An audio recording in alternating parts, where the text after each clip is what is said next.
Okay, let's dive right into this.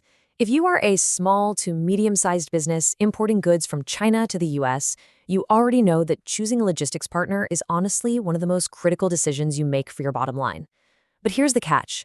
Way too often, that decision is based entirely on the initial price tag. In today's explainer, we're going to look way beyond that initial quote. We're unpacking the actual differentiator in international shipping, which is support. We'll be comparing freight forwarders based on how they actually have your back when you need it most, and showing you exactly what to look for before you book your next shipment.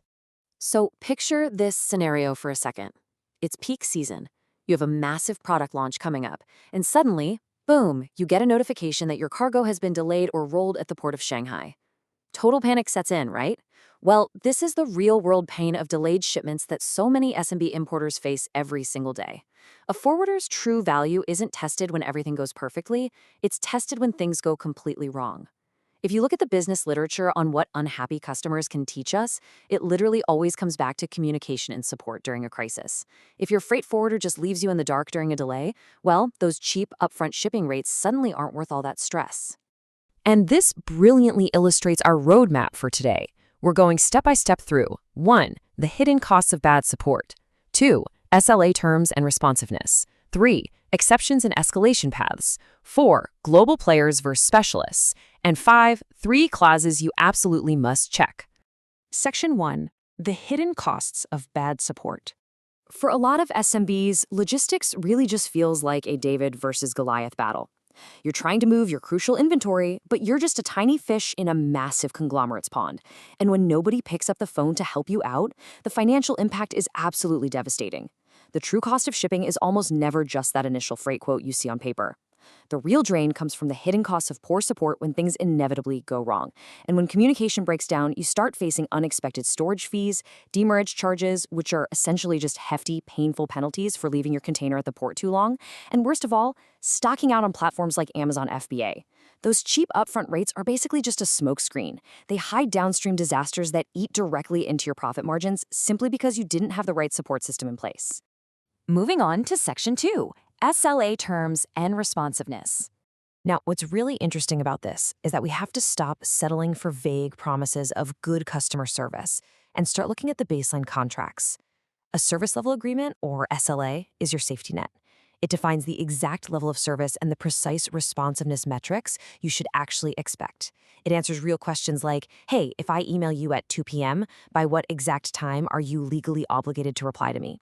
So many SMBs skip right over this, kind of just assuming all forwarders operate on the same timeline, but understanding and demanding a strong SLA is absolutely step 1 in protecting your supply chain.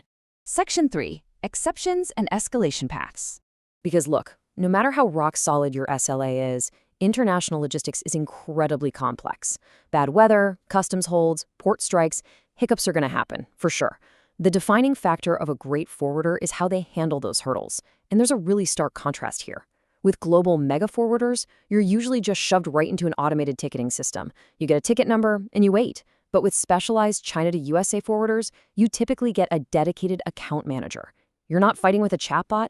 You get tailored human-led escalation from someone who actually knows your business, knows your specific cargo, and knows exactly how to navigate that tricky China to US trade lane. Section 4, global players versus specialists. This is a classic tale of two forwarders, and seeing them head-to-head really highlights where SMBs stand to gain or lose the most. When we evaluate SLA terms, global players generally offer very rigid, take-it-or-leave-it contracts, while specialists will actually adapt to your specific volume. For exception handling, mega forwarders route you through slow, automated queues.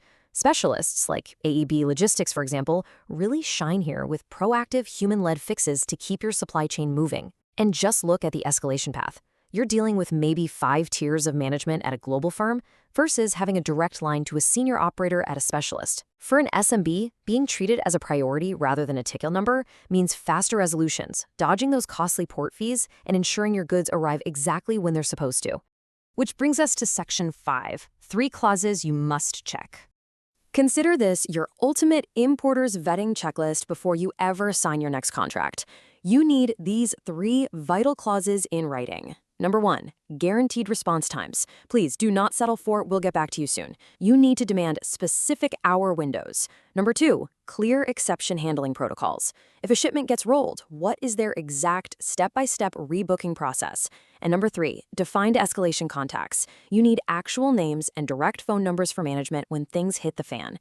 By the way, if you want to easily share this checklist with your team, we've actually distilled these exact points into a companion YouTube short, so be sure to check that out for a really quick recap. We've definitely covered a lot of ground today, from hidden costs all the way to escalation matrices. But I want to leave you with this final critical thought. Take a hard look at your current supply chain setup and ask yourself honestly, is your current logistics partner treating you like a priority, or are you just a ticket number to them? Don't let cheap initial quotes blind you to the massive risks of poor support.